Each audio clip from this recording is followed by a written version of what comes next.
जो कहा वह करके दिखाया और जितना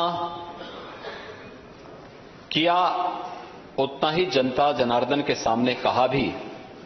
व्यापार जन समर्थन उसकी परिणति थी और इसीलिए आज उत्तर प्रदेश जैसे राज्य में, जो देश की आबादी का सबसे बड़ा राज्य है, 25 करोड़ की आबादी इस राज्य में निवास करती है। एक समय इस प्रदेश के अंदर पहचान का एक संकट खड़ा हुआ था। दंगे होते थे, व्यापक अराजकता थी। उत्तर प्रदेश का नाम सुनकर के लोगों के मन में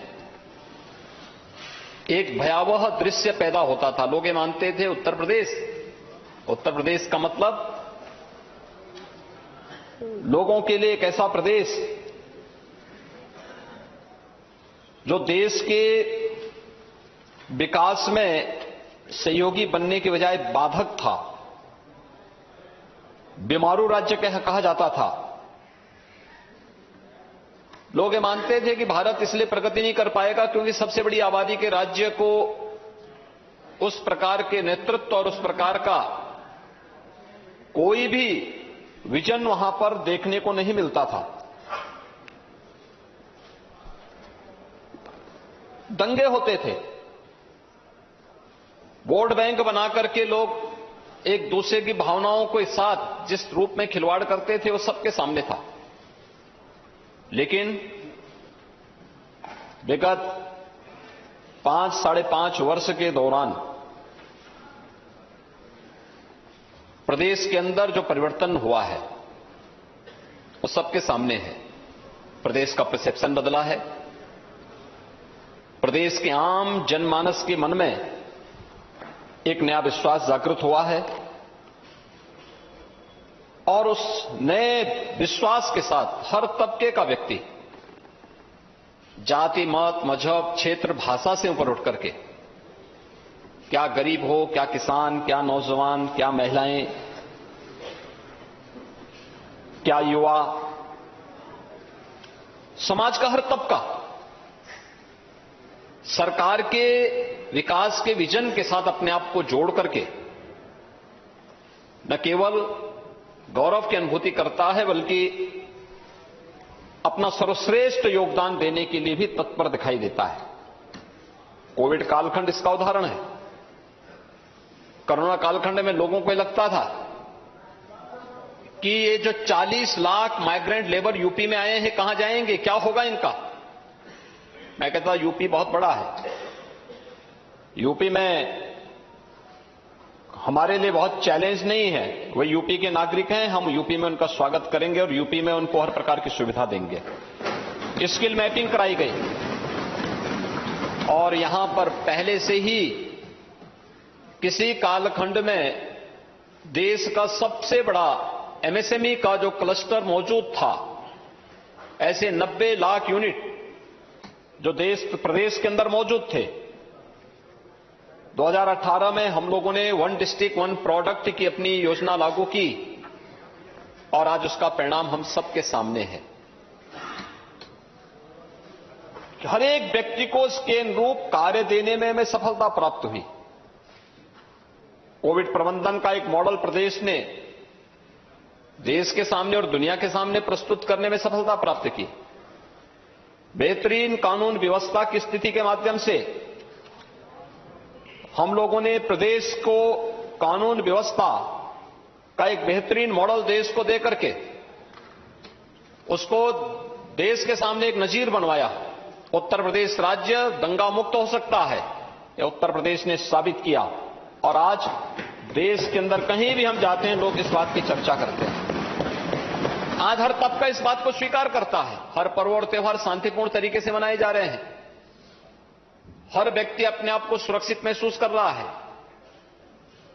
ईज ऑफ लिविंग के लक्ष्य को प्राप्त करने के लिए प्रदेश ने भारत सरकार के सहयोग से मिलने वाली उन कल्याणकारी योजनाओं का लाभ बिना भेदभाव के समाज के प्रत्येक तबके तक पहुंचाने का काम किया। विगत 5 वर्ष में 5 45 लाख लोगों को एक एक आवास मिल जाना, प्रधानमंत्री आवास योजना के अंतर्गत एक एक आवास मिल जाना, 2 करोड़ 61 लाख गरीबों को शौचालय की सुविधा ग्रामीण क्षेत्र में और 10 लाख के आसपास गरीबों को नगरीय क्षेत्र में शौचालय की सुविधा उपलब्ध हो जाना,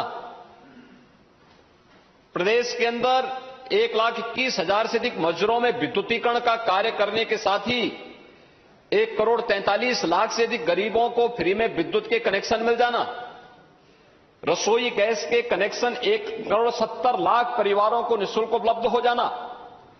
इतने बड़े प्रदेश के अंदर कोविड कालखंड में 15 करोड़ गरीबों को डबल इंजन की सरकार थी, डबल डोज राशन की सुविधा उपलब्ध करा रही थी हर महीने। ये सरकार के उस संवेदनशील चेहरे की ओर को प्रदर्शित करता है। एक तरफ कानून का राज होगा, दूसरी तरफ अपने नागरिकों के प्रति उतनी ही जिम्मेदारी और जवाबदेही के साथ सरकार कार्य करेगी। और यह सब हम लोगों को यहां पर इस दौरान देश ने भी देखा, दुनिया ने भी देखा। प्रधानमंत्री जी जो मॉडल देते थे कि जान है जहान है, उत्तर प्रदेश ने इसको लागू किया। प्रधानमंत्री जी ने कहा कि जीवन भी और जीविका को भी बचाना है, तो जीवन को बचाने के लिए एक और हम लोगों ने टेस्टिंग बढ़ाई, दूसरी तरफ प्रदेश के अंदर कल कारखाने, उद्योग धंधे, ऑफिसेस से चालू रहे, इसके लिए कोविड हेल्प डेस्क बना करके स्क्रीनिंग की कार्रवाई को आगे बढ़ाया। प्रधानमंत्री जी ने कहा जो जहां बीमार है वहीं उपचार करो, जहां बीमार वहीं उपचार।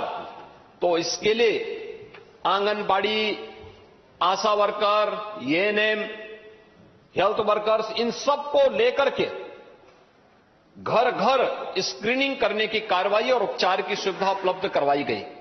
उत्तर प्रदेश के इस मॉडल को सबने स्वीकारा और आज उत्तर प्रदेश देश के अंदर अपना न केवल ईज ऑफ लिविंग में बल्कि ईज ऑफ डूइंग बिजनेस में एक बेहतरीन लक्ष्य को लेकर के आगे बढ़ा है। और महोदय, आज जब हम लोग यहां पर नई सरकार के गठन होने के बाद अपने पहले अनुपूरक बजट को लेकर के सदन में इस पे चर्चा हुई, मैं सबसे पहले उन सभी माननीय सदस्यों का जिन्होंने इस पूरी चर्चा में भाग लिया, अपने अमूल्य सुझाव दिए हैं, उन सबको हृदय से धन्यवाद देता हूं। अनुपूरक बजट को लेकर के देखेंगे तो हमारा एक प्रदेश शासन का 22-23 का ये बजट लगभग 6.5 लाख करोड़ रुपए का पहुंचने जा रहा है। उत्तर प्रदेश जैसे राज्य के लिए अपेक्षा की जाती है जहां पे 25 करोड़ की आबादी निवास करती थी, उस बड़ी आबादी के लिए एक बड़ी सोच के साथ हम कार्य कर सकें। और बड़ी सोच के साथ कार्य करते हुए हम लोगों ने इस दौरान बेहतरीन वित्तीय प्रबंधन का उदाहरण भी प्रस्तुत किया। आज देश के अंदर जिन राज्यों की आबादी उत्तर प्रदेश से 1/6 है, 1/8 है,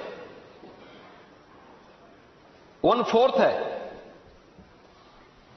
वे लोग घाटे का बजट प्रस्तुत करते हैं। उत्तर प्रदेश राजस्व सरप्लस स्टेट है। ये उत्तर प्रदेश की उपलब्धि है। लगातार पिछले 5 वर्षों से राज्य सरकार ने अपनी इस वित्तीय प्रबंधन का लोहा मनवाया है। बजट में एफआरबीएम की सीमा को कोविड-19 के बावजूद भी हम लोगों ने कभी लांघा नहीं, उसको उस सीमा के दायरे में रहकर के बजट भी बनाया।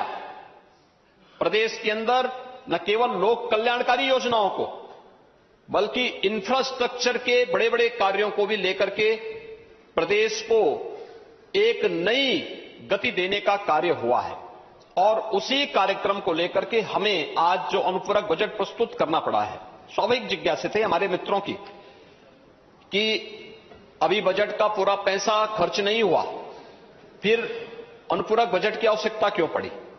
स्वाभाविक रूप से जिज्ञासा है भी, होनी भी चाहिए। और मैं उसके बारे में बताना चाहूंगा कि कुछ चीजें ऐसी थी जिन पर हमें एक कदम उठाने पड़े थे। एक, उत्तर प्रदेश जैसे राज्य को हम आदरणीय प्रधानमंत्री जी के विजन के अनुरूप भारत की अर्थव्यवस्था का ग्रोथ इंजन बना सकें, इस दृष्टि से उत्तर प्रदेश के अंदर आज के दिन पर कुछ नए कदम उठाने की आवश्यकता है। उसके लिए राज्य सरकार ने अनेक कदम उठाए हैं जिन पर लगातार कार्य चल रहा है। हमारा प्रयास है कि प्रधानमंत्री जी ने भारत की अर्थव्यवस्था को 2024 तक $5 ट्रिलियन की इकोनॉमी बनाने का एक लक्ष्य देश के सामने रखा है। इस पर भारत सरकार के स्तर पर, युद्ध स्तर पर कार्य चल रहे हैं। अलग अलग स्तर पर इस पर अभियान चल रहे हैं। उत्तर प्रदेश देश की आबादी का सबसे बड़ा राज्य है। उत्तर प्रदेश भी इस दिशा में प्रयास कर सके और उस प्रयास के क्रम में हम लोगों ने भी प्रधानमंत्री जी के विजन के अनुरूप उत्तर प्रदेश को $1 ट्रिलियन की इकोनॉमी के रूप में बनाने और उत्तर प्रदेश को देश की इकोनॉमी का ग्रोथ इंजन बनाने की दिशा में जो प्रयास प्रारंभ किए हैं, उस प्रयास के क्रम में हमें यह अनुपूरक बजट लेकर के इस माननीय सदन के सम्मुख आना पड़ा है। खासतौर पर प्रदेश सरकार ने इस दौरान फरवरी 10 से 12 2023 में ग्लोबल इन्वेस्टर समिट का आयोजन किया है। ये प्रस्तावित किया है ग्लोबल इन्वेस्टर समिट एक बड़े लक्ष्य को लेकर के, निवेश का एक बेहतरीन गंतव्य उत्तर प्रदेश बने। उत्तर प्रदेश में निवेश की अपार संभावनाओं को हम आगे बढ़ा सकें और जैसे हुआ भी कोविड कालखंड के दौरान विगत 5 वर्ष के दौरान 4 लाख करोड़ रुपए से अधिक का निवेश उत्तर प्रदेश के अंदर हुआ। आप अनुमान करेंगे उत्तर प्रदेश आज डाटा सेंटर का हब बन रहा है। उत्तर भारत का पहला डाटा सेंटर अभी ग्रेटर नोएडा में लोकार्पण करने का कार्य, ये सौभाग्य मुझे प्राप्त हुआ कि उत्तर प्रदेश के पहले डाटा सेंटर का उद्घाटन का कार्य भी हम लोगों ने ग्रेटर नोएडा में संपन्न किया है। देश की पहली डिस्प्ले यूनिट चीन से उत्तर प्रदेश में लग चुकी है, उसने प्रोडक्शन अपना प्रारंभ कर दिया है।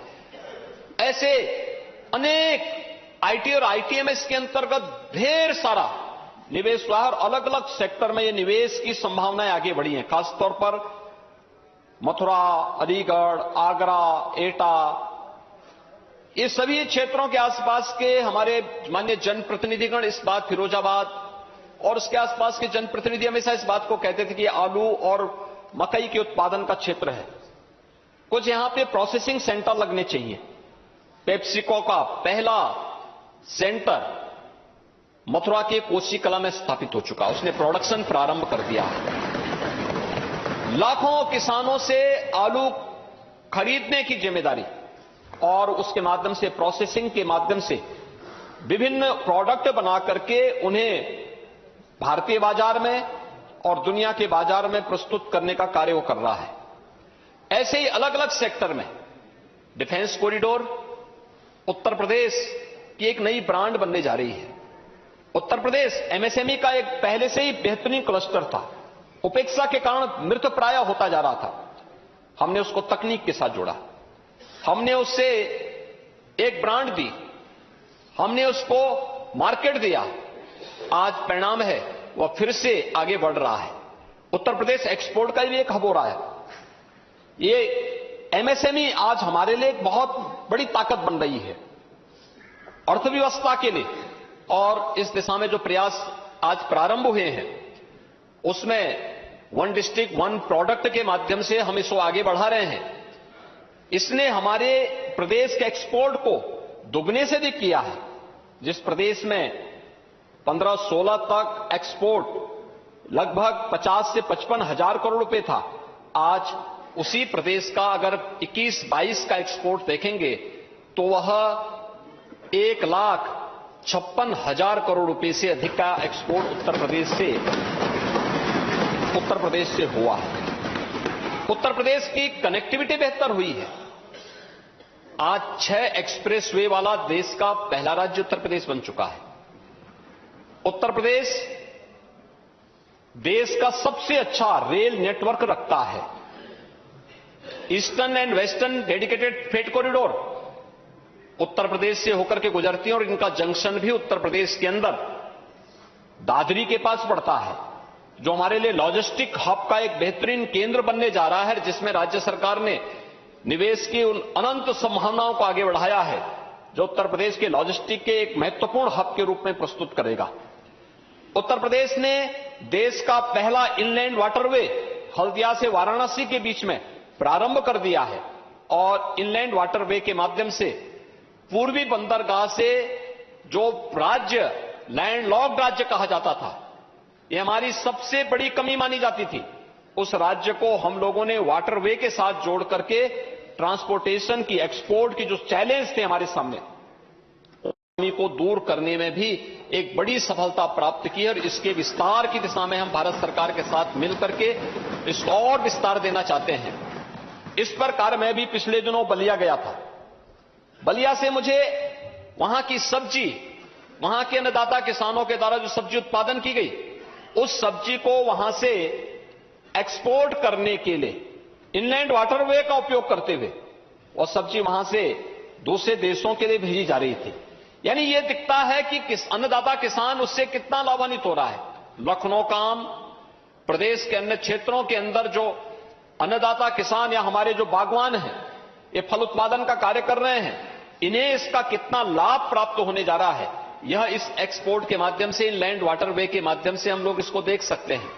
हमारी चीनी मिलें जो चीनी उत्पादन कर रही हैं, कोरोना कालखंड में भी हम लोगों ने अपनी सभी 119 चीनी मिलें चलाई और इन 119 चीनी मिलों को चलाने के साथ ही हम लोगों ने यह भी किया है कि अब उत्तर प्रदेश से चीनी अन्य देशों को एक्सपोर्ट हो रही है। यानी जिस राज्य में माना जाता था चीनी मिलें बंद, 17 के पहले चीनी मिलें लगभग बंद होने के कगार पर थी, उससे पहले 10 वर्षों तक चीनी मिलें लगभग ज्यादातर बंदी के कगार की ओर जा रही थी। पिछले 5-5.5 वर्ष के अंदर न केवल चीनी मिलें चली हैं, बल्कि उत्तर प्रदेश देश का सबसे बड़ा इथेनॉल उत्पादन राज्य के रूप में भी उभरा है और अन्नदाता किसानों को अब तक 1,81,000 करोड़ रुपए के गन्ना मूल्य का भुगतान करने में भी हमें सफलता प्राप्त हुई। 6 एक्सप्रेसवे के साथ एयर कनेक्ट, बेहतरीन कनेक्टिविटी एयर की भी हम लोगों ने दी है। 7 एक्सप्रेसवे पे वर्तमान में हम लोग कार्य करवाने जा रहे हैं भारत सरकार के सहयोग से, और ये भी उत्तर प्रदेश की इकोनॉमी को एक गति देगा। Inter state connectivity, Nepal, Bihar, Jharkhand, Chhattisgarh, Madhya Pradesh, Rajasthan, Haryana, Uttarakhand, Delhi, इनसे उत्तर प्रदेश की जितनी भी हमारी कनेक्टिविटी होगी वो 4 लेन की कनेक्टिविटी होगी। हम ज्यादातर कनेक्टिविटी को 4 लेन में बदल चुके हैं। शेष पर हमारा कार्य युद्ध स्तर पर चल रहा है। हर जनपद मुख्यालय 4 लेन के साथ जुड़ना चाहिए। हर तहसील मुख्यालय और ब्लॉक विकासखंड मुख्यालय को 2 लेन की कनेक्टिविटी से जुड़ना चाहिए। ये सभी कार्यों को युद्ध स्तर पर आगे बढ़ाने की कार्रवाई वर्तमान में चल रही है। और वहीं एयर कनेक्टिविटी को लेकर के भी अगर आप देखेंगे तो 2017 तक उत्तर प्रदेश के अंदर 2 एयरपोर्ट पूरी तरह फंक्शनल थे, 2 आंशिक क्रियाशील थे। आज हमारे पास 9 एयरपोर्ट पूरी तरह क्रियाशील हो चुके हैं। 3 इंटरनेशनल एयरपोर्ट का स्टेट राज्य है और 2 इंटरनेशनल एयरपोर्ट हम बना रहे हैं। 9 एयरपोर्ट हमारे फंक्शनल हैं जो 77 गंतव्य तक पहुंचाने की सुविधा उपलब्ध करवाते हैं। और साथ साथ उत्तर प्रदेश में 10 नए एयरपोर्ट पर वर्तमान में कार्य चल रहा है, जिसमें से 5 के एमओयू हमारी एयरपोर्ट अथॉरिटी ऑफ इंडिया के साथ एमओयू हो चुका है, जिन्हें शीघ्र हम संचालित करने की सामर्थ्य रखते हैं, जिसको हम लोग आगे बढ़ाने का कार्य कर रहे हैं। बेहतरीन कनेक्टिविटी ने उत्तर प्रदेश के अंदर विकास को एक नई गति दी है और उसी विकास की प्रक्रिया को ध्यान में रख करके बेहतरीन कानून व्यवस्था, बेहतरीन यहां पर मैन पावर, हमारे पास देश का सबसे अच्छा युवा हमारे पास है, सबसे ऊर्जावान और प्रतिभाशाली युवा हमारे पास है। उस युवा के स्किल डेवलपमेंट के लिए हमें क्या कुछ करना है, स्थानीय नौजवानों को स्थानीय स्तर पर रोजगार प्राप्त हो सके, इसके लिए हम लोगों ने इस व्यवस्था में यह कार्य यहां पर प्रारंभ किया और इसलिए इस अनुपूरक बजट को सदन के सम्मुख लेके आना पड़ा है, जो 33,769 करोड़ 55 लाख रुपए का एक कुल अनुपूरक बजट है। महोदय, यह बजट हमारा जो मूल बजट आया था, जो उसे मिलाकर के अगर हम देखेंगे तो यह अब मिलाकर मूल बजट हम लोग लेकर आए थे, वह आया था 6,15,000 करोड़ रुपए का आया था। और अब ये मिलाकर के लगभग 6.5 लाख करोड़ रुपए का बजट हमारा पूरा 22-23 का उत्तर प्रदेश जैसे राज्य के आकार के अनुरूप ये बजट बनने जा रहा है। इसमें जिन चीजों पर हम लोगों ने ज्यादा फोकस किया है और वह है कि एक तो $1 ट्रिलियन की इकोनॉमी की जब हम बात करते हैं तो उसकी कुछ प्रमुख शर्तें हैं और उसमें जो महत्वपूर्ण गति दे सकता है इसमें एक अर्बनाइजेशन उसकी एक महत्वपूर्ण शर्त होती है। हमने प्रदेश के अंदर नए नगर निकायों के गठन भी किए, नए शहरों के विकास के लिए भी कार्य कर रहे हैं, कुछ नए मॉडल इसके लिए तैयार किए जा रहे हैं और नए शहरों के विकास के लिए भी हम लोगों ने अलग अलग नई टाउनशिप स्थापित की जा सके इसके लिए 4,000 करोड़ रुपए इस बजट में प्रस्तावित किए हैं जो हम लोग इन नए शहरों के विकास में कार्य कर सकेंगे। एमएसएमई सेक्टर को भी गति देने के लिए निजी पार्क स्थापित किए जा सके, इंडस्ट्रियल एस्टेट विकसित किए जा सके। एमएसएमई की उत्तर प्रदेश की पॉलिसी देश की बेहतरीन पॉलिसीज में से एक है जिसमें से हम लोगों ने 1000 दिन तक किसी भी निवेशक को इस बात की छूट दी है 1000 दिन तक वो अपना निवेश करें, अपने उद्योग को संचालित करें और बाकी औपचारिकताओं को 1000 दिन के अंदर वो अपना पूरा कर लें। ईज ऑफ डूइंग बिजनेस की दृष्टि से ये बहुत महत्वपूर्ण कदम था और उस कार्यक्रम को उत्तर प्रदेश ने उत्तरप्रेत किया है। अब 300 करोड़ रुपए की व्यवस्था हम लोगों ने एमएसएमई सेक्टर में निजी पार्क की स्थापना के लिए और इंडस्ट्रियल एस्टेट की स्थापना के लिए यहां पर हमने व्यवस्था दी है। एक्सप्रेस हाईवे हमारे हैं, लेकिन एक्सप्रेस हाईवे केवल कनेक्टिविटी के माध्यम न बने बल्कि इसका हम बेहतरीन उपयोग कर सकें। इन एक्सप्रेस हाईवे पर हम जगह जगह औद्योगिक क्लस्टर विकसित कर सकें। इस दृष्टि से भी बजट में 8,000 करोड़ रुपए की व्यवस्था की जा रही है और ये प्रदेश के अलग अलग क्षेत्रों में हम इसको विकसित कर सकेंगे यह व्यवस्था। दूसरा, PM Gatishakti national master plan के लिए भी हम लोगों ने 200 करोड़ रुपए की व्यवस्था की है। हम सब जानते हैं आदरणीय प्रधानमंत्री जी ने विगत वर्ष ही इस पीएम गतिशक्ति नेशनल प्लान की जो घोषणा की है यह एक अत्यंत महत्वपूर्ण योजना है। खासतौर पर अब तक होता क्या था, कोई प्रोजेक्ट बनता था और बिना किसी प्लानिंग के वह कभी कभी अटक जाता था, एनओसी में बहुत समस्या होती थी।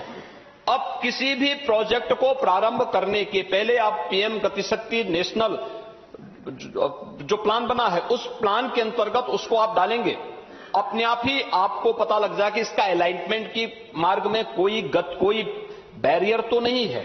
बैरियर है तो इसको हटाने के लिए क्या प्रावधान होने चाहिए और उस पूरी प्रक्रिया को ऑटो मोड पर उस पूरे कार्यक्रम को हम आगे बढ़ा सकते हैं। बहुत बार होता क्या था, जैसे हम लोग जाते हैं बलिया ही जाते हैं तो बलिया जाने के लिए देवरिया से बलिया जाते हैं तो भागलपुर का एक ब्रिज है, आप देखते होंगे भागलपुर का ब्रिज साल में एक बार कई दिनों के लिए बंद होता है क्योंकि उसकी मरम्मत की कार्रवाई होती है।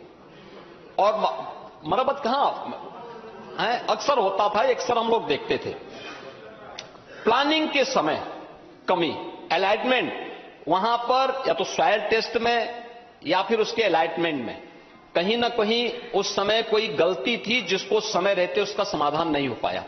कारण है जिंदगी भर वह कमी उसकी बनी रहेगी।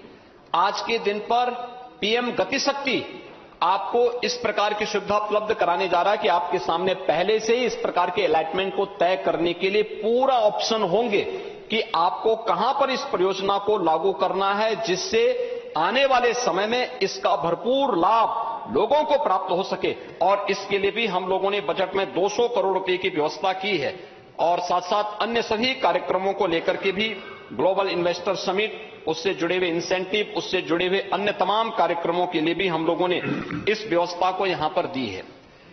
अन्नदाता किसानों के उसको ध्यान में रखते हुए भी पहली बार हुआ आजादी के बाद जब अन्नदाता किसानों के निजी नलकूप में जो हम लोगों ने टैरिफ में 50% की छूट दी थी, उसके कारण पावर कारपोरेशन को जो लॉस हुआ होगा उसके लिए पावर कारपोरेशन को 1250 करोड़ रुपए की राशि इसके माध्यम से उपलब्ध करवाने का कार्य हो रहा है। और इन कार्यक्रमों को आगे बढ़ाने के साथ ही प्रदेश के अंदर चीनी मिलों के आधुनिकीकरण के साथ साथ उन चीनी मिलों के विस्तारीकरण की कार्रवाई को और वहां पर नए जो संयंत्र लगने हैं, इन सब के लिए डिस्टिलरीज वगैरह की स्थापना होनी है, इसके लिए भी कार्रवाई करने की इस पर हम लोगों ने इसके लिए धनराशि की व्यवस्था की है। युवाओं के लिए खासतौर पर विश्वविद्यालय स्तर पर जो युवा कार्य वहां पे अध्ययन कर रहे हैं, सर्वांगीण विकास के लिए आवश्यक है कि केवल पाठ्यक्रम तक हम उन्हें सीमित न रखें, बल्कि स्पोर्ट्स भी और अन्य तमाम प्रकार की रचनात्मक गतिविधियों के साथ हम अपने युवाओं को जोड़ सकें। और मुझे बताते हुए प्रसन्नता है कि मार्च अप्रैल में उत्तर प्रदेश में इंटरनेशनल जो अपना विश्वविद्यालय खेलकूद की प्रतियोगिताएं उत्तर प्रदेश के अंदर इंडिया यूनिवर्सिटी गेम्स का आयोजन उत्तर प्रदेश के अंदर आयोजित किया जा रहा है। उसके लिए धनराशि की व्यवस्था हम लोगों ने की है। महोदय, हम लोगों ने प्रदेश के अंदर बेहतरीन कानून व्यवस्था को देने में हम सफल तब हुए जब हम लोगों ने पुलिस की भर्ती को पूरी ईमानदारी और पारदर्शी तरीके से संपन्न किया, पुलिस रिफॉर्म किए, पुलिस का आधुनिकीकरण किया, पुलिस विभाग में हम लोगों ने आधुनिकीकरण की दिशा में तमाम प्रयास प्रारंभ किए, ट्रेनिंग की क्षमता बढ़ाई, ट्रेनिंग सेंटर बढ़ाए गए, 1,64,000 पुलिस की भर्ती की प्रक्रिया को पूरी ईमानदारी और पारदर्शी तरीके से संपन्न किया और उत्तर प्रदेश 7 जनपद ऐसे हो चुके हैं उत्तर प्रदेश के अंदर जहां पुलिस कमिश्नरेट सिस्टम हम लागू कर चुके हैं। 4 में पहले से था, 3 नए पुलिस कमिश्नरेट की घोषणा अभी हाल ही में प्रदेश के अंदर हुई है। उनके लिए उस प्रकार की अत्याधुनिक सुविधा प्रदेश के अंदर हम लोग साइबर क्राइम को कंट्रोल कर सकें, हर रेंज स्तर पर साइबर थाने की स्थापना, आज के समय में अपराध की प्रकृति की बदलती भी प्रकृति को अपराध की बदलती हुई प्रकृति को ध्यान में रखते हुए। तो अनुपूरक बजट पर चर्चा के दौरान इस वक्त मुख्यमंत्री का संबोधन सदन में चल रहा है, वो संबोधित कर रहे हैं और जो अनुपूरक बजट को लेकर उन्होंने चर्चा की उसमें बनाने कैसे उत्तर प्रदेश का और भी ज्यादा विकास संभव है। अब रुक करते हैं इस वक्त की सुर्खियों पर। प्रस्तुतकर्ता क्विक हील। आपके पीसी में कौन रहता है, वायरस या क्विक हील? विधानसभा में अनुपूरक बजट पर चर्चा। सीएम ने कहा यूपी देश की अर्थव्यवस्था का ग्रोथ इंजन, पहले था गुंडाराज, आज कानून व्यवस्था बनी नजीर। मथुरा में शाही ईदगाह मस्जिद में हनुमान चालीसा के पाठ के ऐलान के बाद अलर्ट, एक शख्स हिरासत में। केशव मौर्य ने कहा मंगलवार को कोई पढ़ सकता है हनुमान चालीसा। यूपी में बिजली कर्मियों हड़ताल पर हाईकोर्ट सख्त, पूछा किस आधार पर की सप्लाई ठप, हड़ताल करने वाले कर्मचारियों यूनियन से किया जवाब तलब। अमरोहा में मुठभेड़ के बाद पुलिस की गिरफ्त में 2 बदमाश, अन्य 2 बदमाश मौके से फरार। एनकाउंटर में एक सिपाही भी घायल, पशु चोरी की वारदात में थे शामिल। दिल्ली एनसीआर में फिर से बढ़ते प्रदूषण ने बढ़ाई मुसीबत, लागू किया गया ग्रेड 3 सिस्टम। BS3 और BS4 मॉडल की गाड़ियों के दिल्ली में एंट्री पर लगी रोक।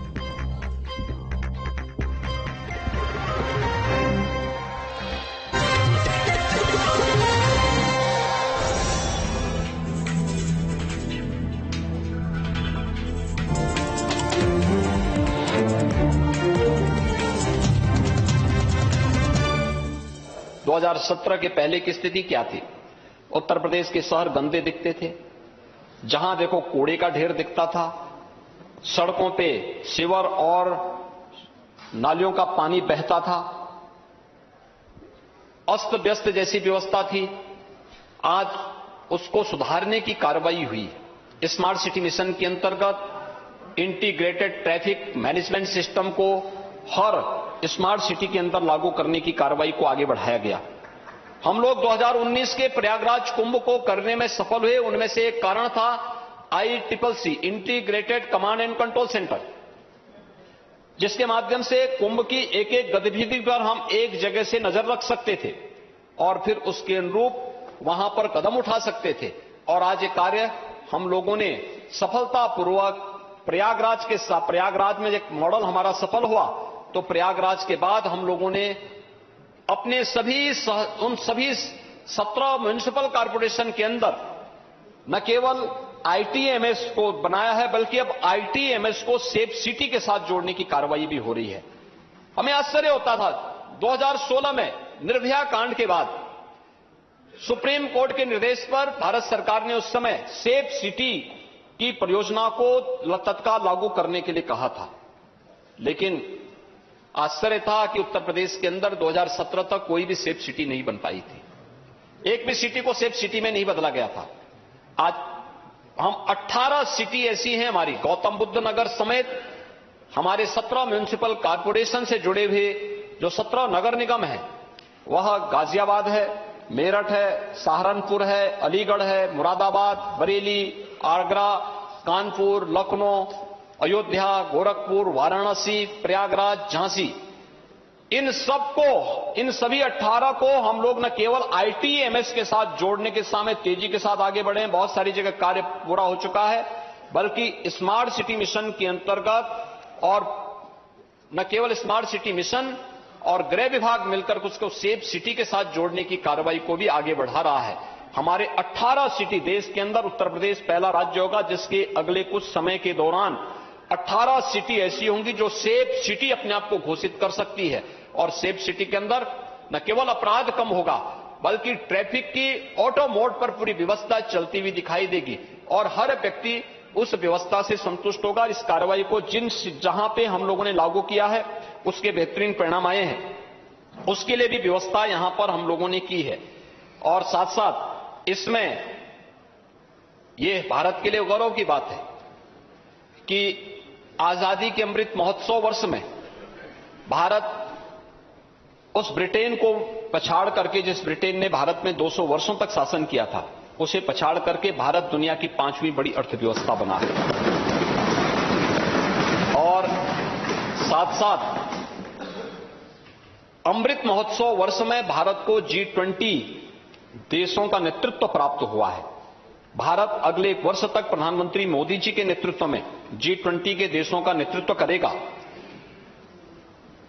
G20 के वे बड़े देश जिनका दुनिया के 80% संसाधनों पर अधिकार है, भारत अगले एक वर्ष तक उसका नेतृत्व करेगा। ये गौरव की बात है। G20 के कुछ समिट उत्तर प्रदेश के अंदर भी आयोजित होने हैं और इसके लिए हम लोगों ने व्यवस्था प्रारंभ की है, उसके लिए भी एक मद यहां पर दिया गया है जिसके लिए धनराशि की व्यवस्था की गई है। और उत्तर प्रदेश के परसेप्शन को आगे बढ़ाने में महत्वपूर्ण भूमिका देश और दुनिया के सामने प्रस्तुत करने में जिस एक इवेंट ने बहुत बड़ी भूमिका का निर्वहन किया था वो था प्रयागराज कुंभ 2019। स्वच्छता, सुव्यवस्था और सुरक्षा के माध्यम से भव्य और दिव्य कुंभ का जो मैसेज प्रयागराज कुंभ ने दिया था, देश के अंदर से 24 करोड़ श्रद्धालु प्रयागराज में आए थे। जो आया अभिभूत होके गया, अविरल और निर्मल गंगा के दर्शन करके, स्नान करके जो आया वहां की व्यवस्था देख करके अभिभूत था। दिव्य और भव्य कुंभ के साथ जुड़ करके वह अपने आप में प्रधानमंत्री जी के प्रति और राज्य सरकार के प्रति भी धन्यवाद ज्ञापित करके गया। यह हमारे लिए गौरव की बात थी। और 2025 में हमारी सरकार को फिर से भव्य और दिव्य कुंभ का आयोजन करने का अवसर प्राप्त होगा। उसके लिए हम लोगों ने धनराशि की व्यवस्था प्रारंभ कर दी है। अब से हमारी कार्रवाई प्रारंभ हो गई है और दिव्य और भव्य कुंभ फिर से उत्तर प्रदेश का दुनिया की एक यूनिक इवेंट बनेगी। उसको लेकर के अभी से हम प्रयास भारत सरकार के साथ मिलकर के इस प्रयास को आगे बढ़ाने का कार्य कर रहे हैं। महोदय, मेडिकल एजुकेशन में उत्तर प्रदेश ने एक बहुत अच्छी प्रगति की है। 1 डिस्ट्रिक्ट 1 मेडिकल कॉलेज की दिशा में हम आगे बढ़ चुके हैं और मुझे बताते हुए प्रसन्नता है कि जहां 1947 से 2017 के बीच में राज्य के अंदर केवल 12 से 13 गवर्नमेंट मेडिकल कॉलेज बन पाए थे, आज हम लोग एक जनपद एक मेडिकल कॉलेज, पिछले 5.5 वर्ष के दौरान 35 से अधिक मेडिकल कॉलेजेस का निर्माण राज्य के अंदर प्रधानमंत्री स्वास्थ्य सुरक्षा योजना के अंतर्गत हम लोग करने में सफल हुए हैं और शेष को पीपीपी मोड पर उतारने की कार्रवाई हमारी चल रही है। मात्र आज के दिन पर 6 जनपद अब ऐसे बच जाएंगे जिन पर हम इस कार्रवाई को, उसमें हम लोग अपनी पॉलिसी को और संशोधन करने जा रहे हैं, लेकिन हर जनपद में एक मेडिकल कॉलेज देंगे। मेडिकल कॉलेज के साथ साथ वहां पर विशेषज्ञ स्वास्थ्य की सुविधाओं के साथ साथ कोविड कालखंड में हम लोगों ने किया था वर्चुअल आईसीयू के माध्यम से। हमारे पास उस समय उतने एक्सपर्ट नहीं थे। हम लोगों ने उस समय ट्रेनिंग की कार्रवाई, मास्टर ट्रेनर लखनऊ में हम लोग एससीपीजीआई, केजीएमयू या आरएमएल में बनाते थे, फिर इन्हें जनपद में जोड़ते थे, जनपद में ट्रेनिंग देते थे, फिर यहां के एक्सपर्ट के साथ हम वर्चुअली उनकी बैठक करवाते थे। ये जितने भी हमने आरटीपीसीआर के लैब स्थापित किए, उनके टेक्नीशियंस को, उनके एक्सपर्ट को उसके साथ जोड़ने की कार्रवाई लगातार हमारी होती थी। प्रतिदिन इसके बारे में एक वर्चुअल एक संवाद उनका चलता था। अब हम लोगों ने वर्चुअल आईसीयू उस समय भी हम लोगों ने एक मॉडल के रूप में प्रस्तुत किया था, क्योंकि जब 2017 में हम लोग आए थे और कोविड 2020 में जब आया था, तब प्रदेश के 36 जनपद ऐसे थे जहां पर आईसीयू का एक भी बेड नहीं था, एक भी वेंटिलेटर नहीं था। और आज मुझे बताते हुए प्रसन्नता है, प्रदेश के सभी 75 जनपदों में हमारे पास आईसीयू की सुविधा है, वेंटिलेटर मौजूद है। वहां पर चिकित्सक तैनात किए गए हैं, जहां पे कमी है उसको वहां पे तैनात करने की व्यवस्था की जा रही है, एक्सपर्ट वहां पे तैनात करने की कार्रवाई हो रही है। अब हम उन्हें पीजीआई, केजीएमयू जैसे संस्थानों के साथ जोड़ करके एक वर्चुअल आईसीयू की सुविधा फिर से हम लोग हर जनपद में उपलब्ध करवाने की कार्रवाई करने जा रहे हैं। लेकिन दूर दराज के क्षेत्रों में हम लोगों ने टेली कंसल्टेशन की सुविधा भी वहां पर प्रारंभ करने की कार्रवाई को बहुत तेजी के साथ आगे बढ़ाया है। हर एक पीएचसी को हम उसके साथ जोड़ने की कार्रवाई कर रहे हैं। तो यह हम लोगों ने हेल्थ एटीएम के लिए भी व्यवस्था की है, साथ साथ प्रदेश के अंदर तमाम अन्य उसके साथ साथ मेडिकल कॉलेजेस के लिए भी हर जनपद में एक मेडिकल कॉलेज खुल सके, इसके लिए भी व्यवस्था इसमें की गई है। प्रदेश के अंदर परिवार कल्याण विभाग से जुड़े हुए मामले हैं, स्वास्थ्य से जुड़े हुए, प्रदेश ने नेशनल हेल्थ मिशन के अंतर्गत या भारत सरकार ने जुड़ी हुई तमाम अन्य चीजों में बहुत अच्छी प्रगति की है। खासतौर पर हम लोग देखते हैं मातृ मृत्यु दर या शिशु मृत्यु दर में आपने देखा होगा उसको काफी हद तक नियंत्रित करने और उसको नेशनल एवरेज के नजदीक पहुंचाने में सफलता प्राप्त हुई है। हम लोगों ने प्रदेश के अंदर मिशन इंद्रधनुष के माध्यम से बच्चों का 100% टीकाकरण हो, इस दिशा में उत्तर प्रदेश ने अच्छी प्रगति की है और इन कार्यक्रमों को आगे बढ़ाने का कार्य भी प्रदेश तेजी के साथ आगे बढ़ा रहा है।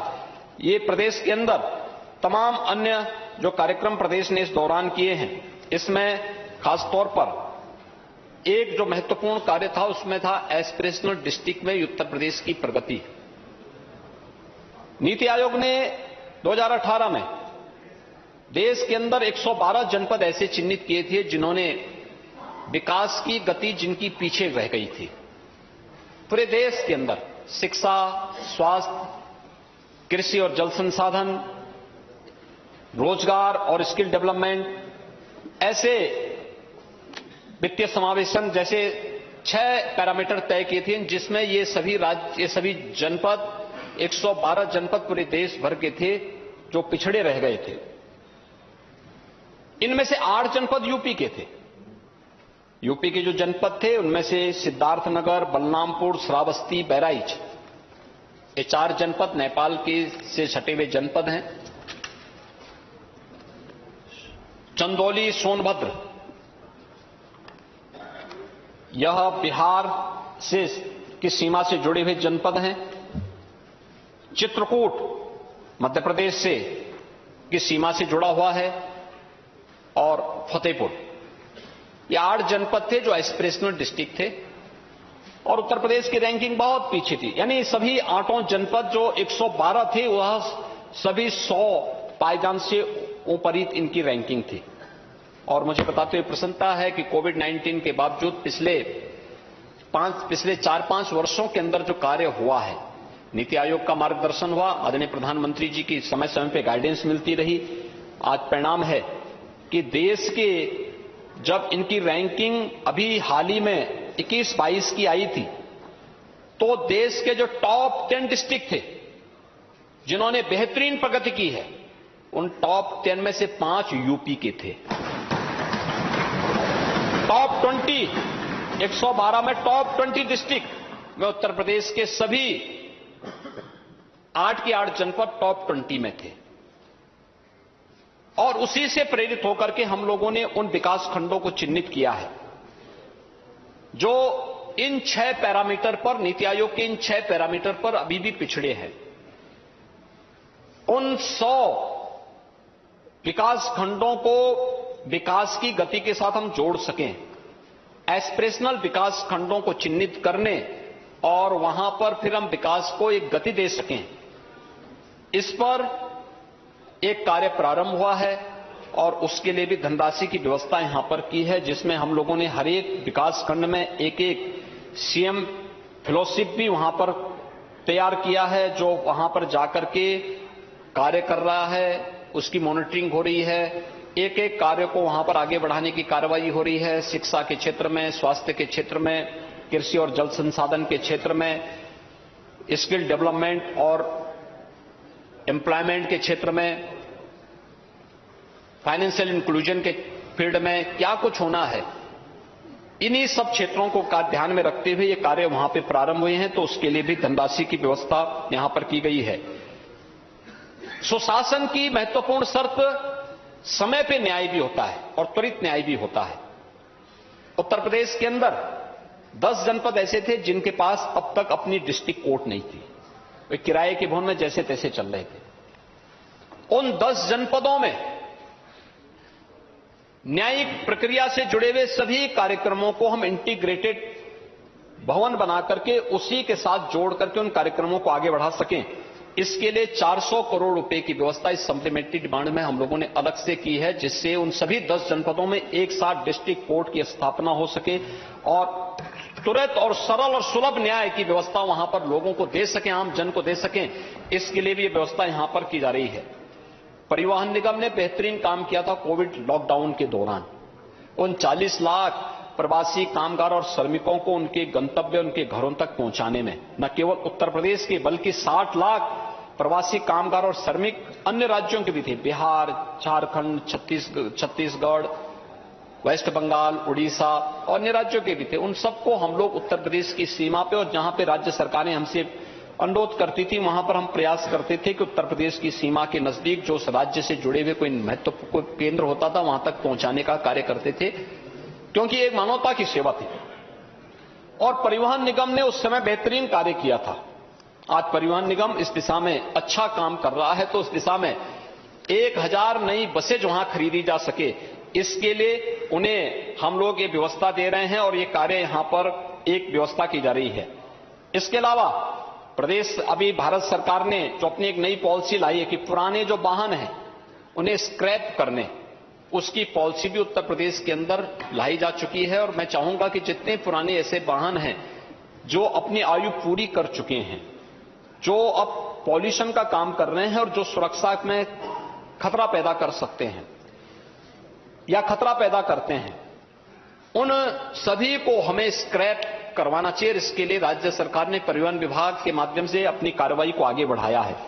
मेरी आप सभी पूरे सदन से भी अपील होगी कि इस दिशा में अगर हम प्रयास कर सकेंगे तो एक अच्छा प्रयास होगा, क्योंकि जो रोड एक्सीडेंट्स हैं, इस सड़क पर होने वाली जो मौतें हैं ये अत्यंत दुखद मौतें हैं और बहुत खराब स्थिति है।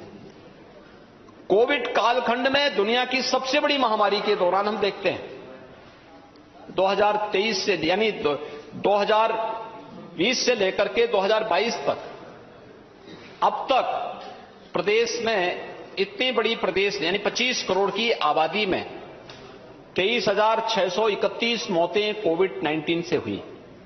लेकिन ये पिछले 2.5 वर्ष के अंदर है। लेकिन जब सड़क रोड एक्सीडेंट से होने वाली मौत की हम बात करते हैं तो इसकी संख्या अकेले एक वर्ष में 20 से लेकर 22,000 पहुंचती है। ये बहुत दुखद है और इस दुखद सच्चाई को हम सबको भी स्वीकार करना होगा। इसका कारण है पुराने वाहन, रोड इंजीनियरिंग, इसका कारण है ओवर स्पीडिंग, इसका कारण है और भी जो कुछ लापरवाही, सीट बेल्ट पहन करके न चलना, हेलमेट लगा के न चलना, ये बहुत सारे कारण हैं जिनको थोड़ी भी जागरूकता पैदा करने में हम सब भी अपनी भूमिका का और अपने सामाजिक दायित्व का निर्वहन कर सकते हैं। परिवहन निगम को 1000 नई बसेज उपलब्ध करवाने की कार्रवाई तात्कालिक रूप से की जा रही है। इसको अभी कुंभ के लिए अलग से भी हम वाहन की व्यवस्था उनको उपलब्ध करवाने जा रहे हैं। प्रदेश के अंदर एक प्रदूषण मुक्त व्यवस्था हम दे सकें, शहरीकरण की व्यवस्था, स्मार्ट सिटी में केवल आईटीएमएस और स्मार्ट रोड ही नहीं बल्कि स्मार्ट पब्लिक ट्रांसपोर्ट की सुविधा भी हो।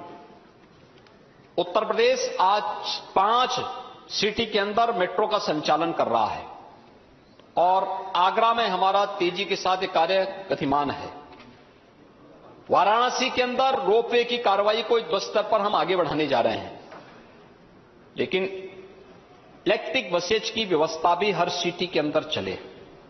बहुत लोगों ने उसको एप्रिशिएट किया है। जिन सिटी में इसको संचालित किया जा रहा है तो इसके लिए भी इलेक्ट्रिक वाहन में जिन लोगों ने निवेश किया है, ऐसे वाहन का मैन्युफैक्चरिंग यहां पे हो, उसके लिए चार्जिंग स्टेशन बने, इसके लिए अन्य फैसिलिटी यहां पे उपलब्ध कराई जा सके, इसके लिए राज्य सरकार के द्वारा कुछ इंसेंटिव की व्यवस्था की गई है, उसके लिए भी हम लोगों ने यहां पर व्यवस्था की है।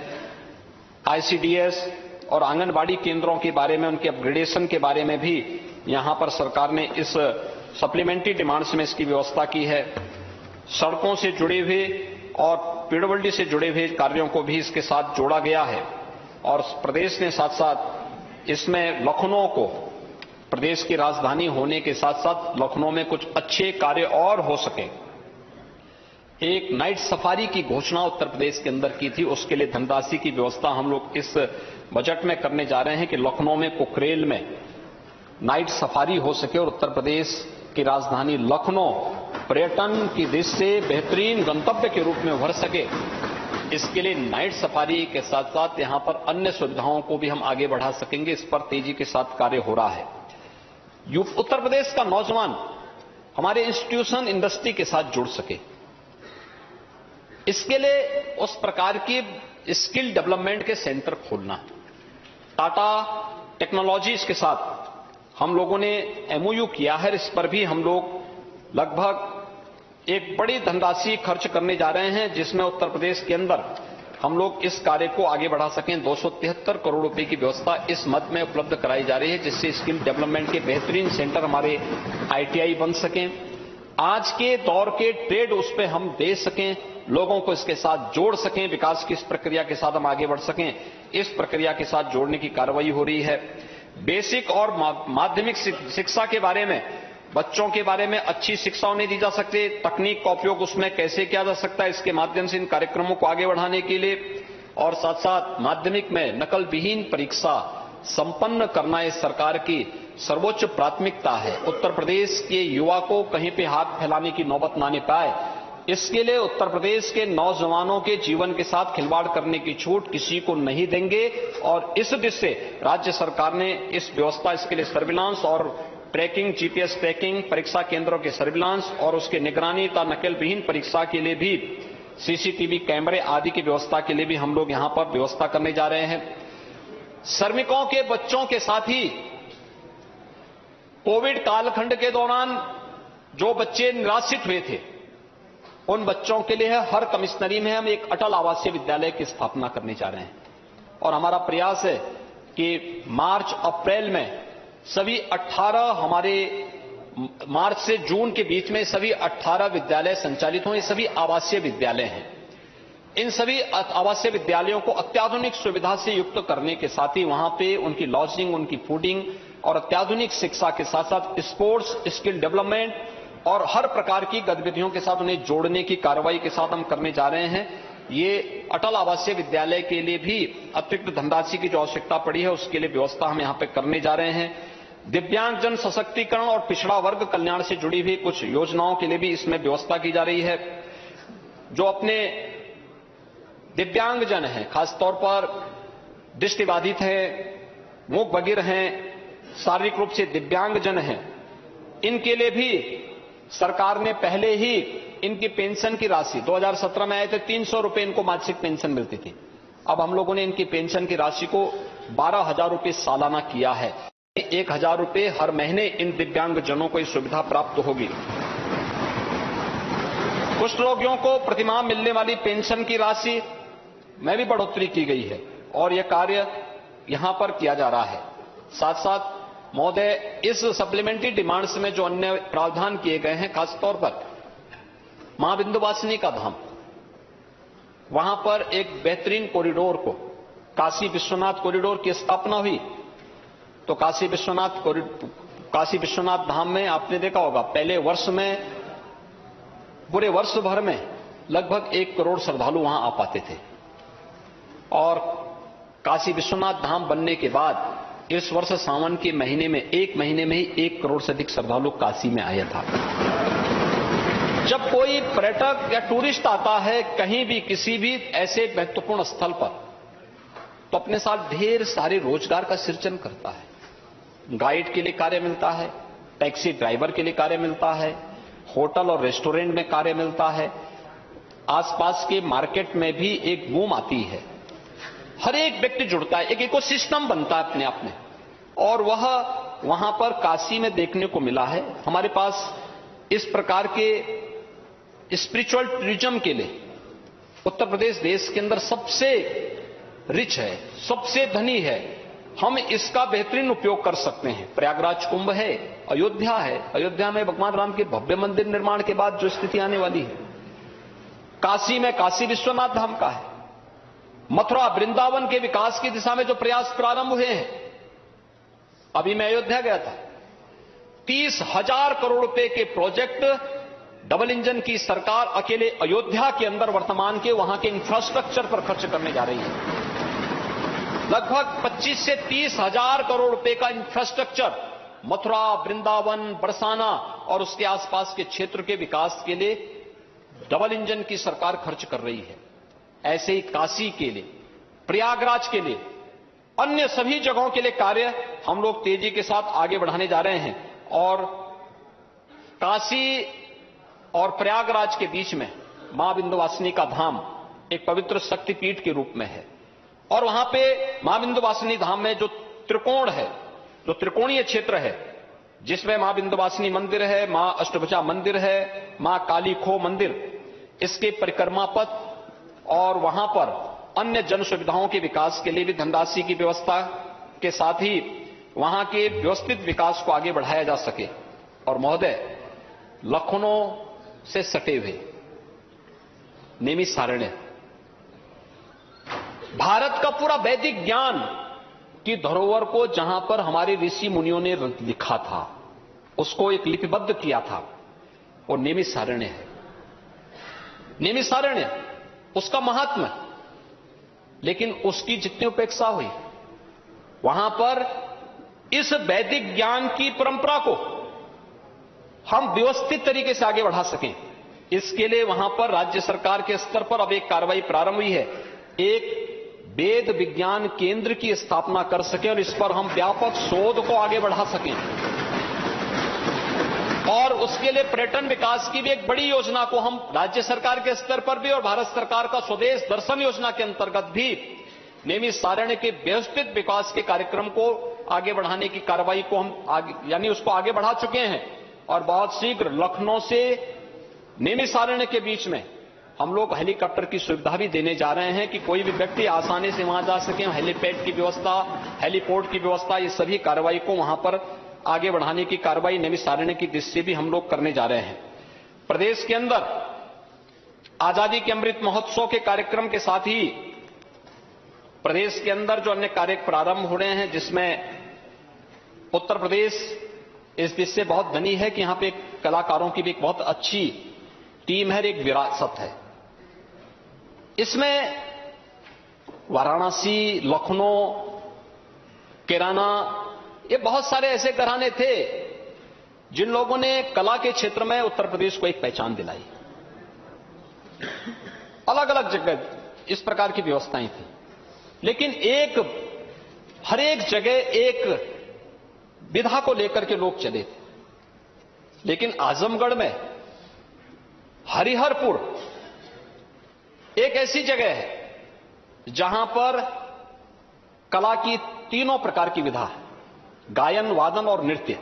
ये तीनों एक ही गांव में लोग, वहां के स्थानीय कलाकारों ने, जिसने देश को बहुत अच्छे अच्छे कलाकार दिए। शास्त्रीय संगीत में जिन्होंने भारत के शास्त्रीय संगीत को वैश्विक मान्यता दिलाई, उस प्रकार के कलाकारों की भूमि हरिहरपुर हरिहरपुर में एक संगीत महाविद्यालय के निर्माण के लिए भी राज्य सरकार ने धनराशि की व्यवस्था यहां पर की है। और साथ साथ प्रयागराज कुंभ की बात होगी तो प्रयागराज कुंभ के साथ नमामि गंगे और ग्रामीण जलापूर्ति के साथ भी हम इन कार्यक्रमों को आगे बढ़ाने की कार्रवाई करेंगे। गंगा अविरल हो, निर्मल हो। जो शेष एसटीपी बची हुई हैं उनको समय से पूरा करना, 25 के पहले पहले गंगा की धारा को एकदम निर्मल और अविरल बनाना। जो भी श्रद्धालु आए वह प्रयागराज कुंभ में आकर के अभिभूत हो जाए। यह हम सबका न केवल एक शासकीय दायित्व है बल्कि एक नैतिक दायित्व भी बनता है कि कोई भी श्रद्धालु आता है उत्तर प्रदेश के अंदर हमारा अतिथि बनकर के आएगा, उसका सम्मान करना, अतिथि देवो भव के इस पवित्र भाव के साथ उसको सम्मान देना और उनकी भावनाओं के अनुरूप अपने केंद्रों को, धार्मिक केंद्रों को उस रूप में प्रस्तुत करना, इस कार्यक्रम के लिए भी हम लोगों ने व्यवस्था इसमें की है। और साथ साथ ग्रामीण क्षेत्र में हर घर नल की योजना युद्ध स्तर पर चल रही है और इस कार्यक्रम को भी गति देने के लिए भी इस सप्लीमेंट्री डिमांड्स में भी व्यवस्था की गई है। प्रधानमंत्री कृषि सिंचाई योजना के अंतर्गत हर खेत को पानी देने की व्यवस्था के लिए भी इस सप्लीमेंट्री डिमांड्स में ये व्यवस्था की गई है। ये प्रदेश सरकार के द्वारा यह उन सभी योजनाओं को जो मूल बजट में वंचित रह गए थे या किन्हीं कारणों से उनको वहां स्थान नहीं मिल पाया था, वह यहां पर करने का प्रयास हुआ है। महोदय, मैं आज के इस अवसर पर केवल अंत में इस माननीय सदन से यही अपील करूंगा कि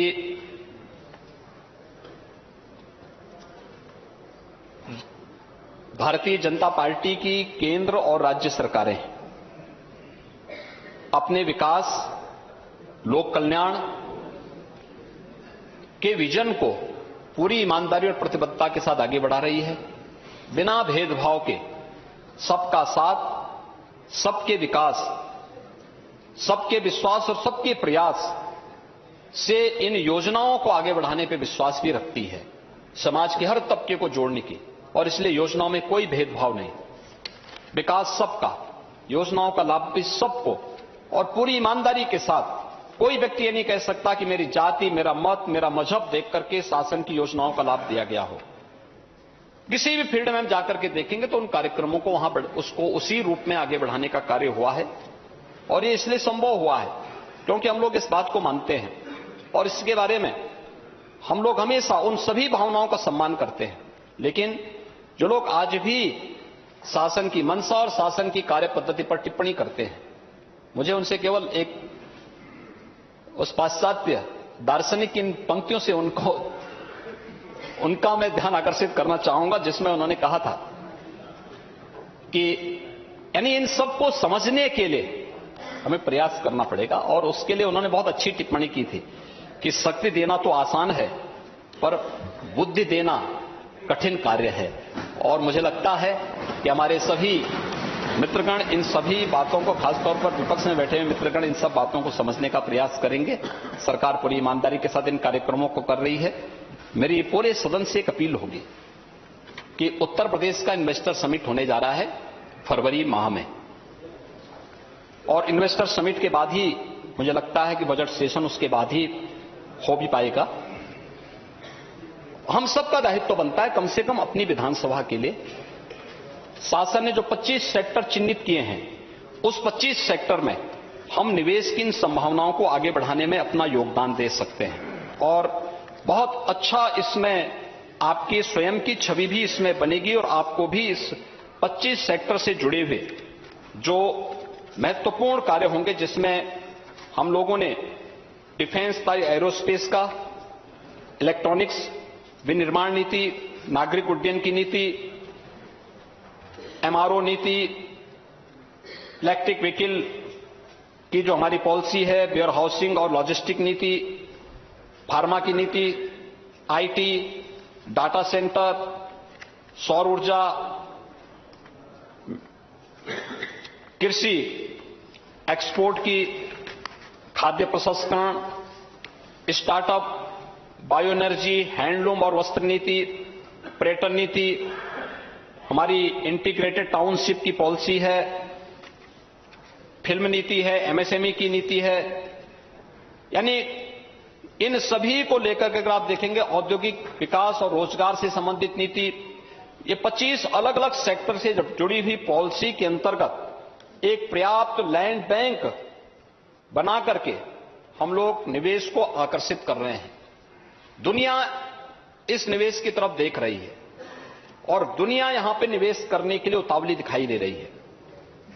हमारे लिए हर एक निवेशक आदरणीय है, सम्मानीय है और अपने हर एक इन्वेस्टर पार्टनर को यहां पे सुरक्षा हर प्रकार की सुविधा देना ये हमारा दायित्व है। हम उसको पूरी प्रतिबद्धता के साथ करेंगे, लेकिन हमारे लिए अत्यंत महत्वपूर्ण होगा जब स्थानीय स्तर के हमारे उद्यमी व्यापारी भी इस पूरे अभियान के साथ जुड़े। विधानसभा स्तर पर, जनपद स्तर पर हम भी अपने स्तर पर लोगों को प्रेरित कर सकते हैं, हर एक स्तर पर कर सकते हैं। अच्छे विश्वविद्यालय बन सकते हैं, कोई जनपद एजुकेशन का हब बन सकता है, कोई जनपद उत्तर प्रदेश के अंदर मेडिकल का हब बन सकता है। आखिर प्राचीन काल में थे ना, काशी धार्मिक नगरी के साथ साथ शिक्षा की एक नगरी थी, वैदिक ज्ञान की एक नगरी थी। प्रयागराज कभी शिक्षा के एक महत्वपूर्ण केंद्र के रूप में उभराई था।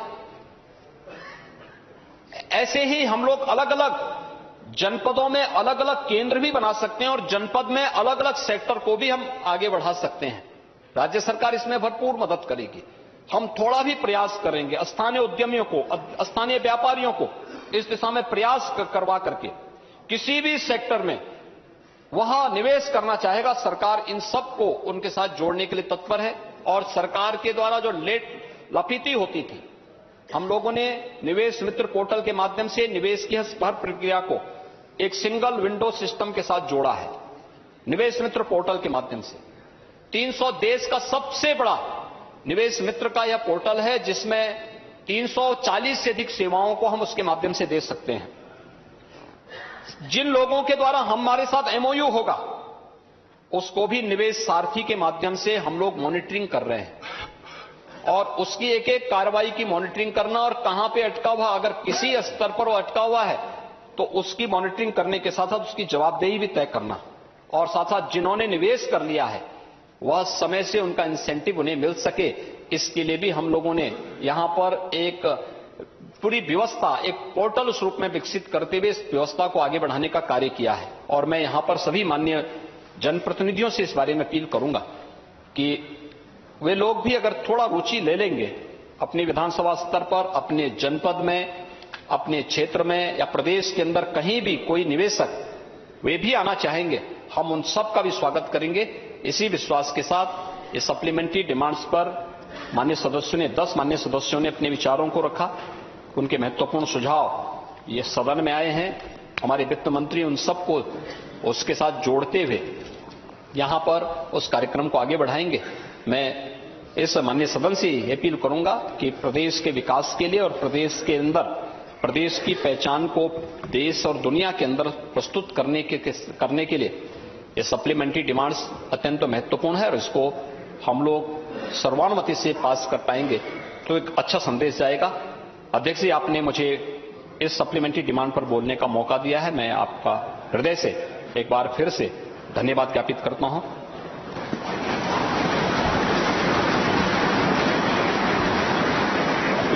वित्त मंत्री बोलेंगे। अतुल, आपको हमने माननीय वरिष्ठ सदस्यों के कहने के ऊपर ये अवसर दे दिया है, लेकिन आगे से इस प्रकार की अगर कोई चूक होती है तो उसमें मैं किसी भी सदस्यों से निवेदन करूंगा कि कोई किसी की भी सिफारिश न दें। तो आपको इस बात के लिए आप सर्वोच्च हैं और मैं आपका सम्मान करता हूं और आगे पुनर्वृत्ति इसकी नहीं होगी। धन्यवाद। बैठिए। माननीय वित्त मंत्री जी। वित्त मंत्री। माननीय अध्यक्ष जी। और शशिकांत उनसे पूछ लीजिएगा। माननीय वित्त मंत्री जी। माननीय अध्यक्ष जी, मैं तो सोचता था कि समाजवादी पार्टी के जो मुख्य विपक्षी दल है वो तो आज अनुपूरक बजट पर बिंदुवार उसकी चर्चा करेंगे, लेकिन मान्यवर उन्होंने 5% चर्चा तो इस बात पे करी कि हमारा खर्चा कम हुआ और बाकी चर्चा इस बात पे करी कि बाकी सब चीजों पर जो पॉलिटिकल माहौल और इधर उधर की बातों पर ज्यादा ध्यान दिया मान्यवर। लेकिन मैं समझता हूं कि फर्ज अदायगी तो करी है उन्होंने कि अपनी जिम्मेदारी का यह एहसास करवा दिया कि भाई हम बजट के ऊपर बोले, लेकिन वास्तव में हमारे किसी माननीय विपक्षी दल के नेता ने इसको गंभीरता से न पढ़ा, न देखा और न उसको लिया। यद्यपि माननीय मुख्यमंत्री जी ने जितनी भी मदें हमने, चाहे वो एसएनडी की हों, नई मदें हों, लगभग 14,922 करोड़ रुपए की नई मदें और लगभग 18,000 करोड़ रुपए से अधिक की जो ऑनगोइंग स्कीम्स हैं, उसके संबंध में एक एक विषय के ऊपर काफी विस्तार से उन्होंने उत्तर दिया है और मैं समझता हूं कि उसकी पुनरावृत्ति की आवश्यकता नहीं है। लेकिन कुछ बातें माननीय वर्मा जी ने एक दो बातें कही, उसका मैं जवाब जरूर देना चाहता हूं। आपने कहा कि प्रदेश की वित्तीय स्थिति जो है वो गड़बड़ा रही है और वो अपने आप में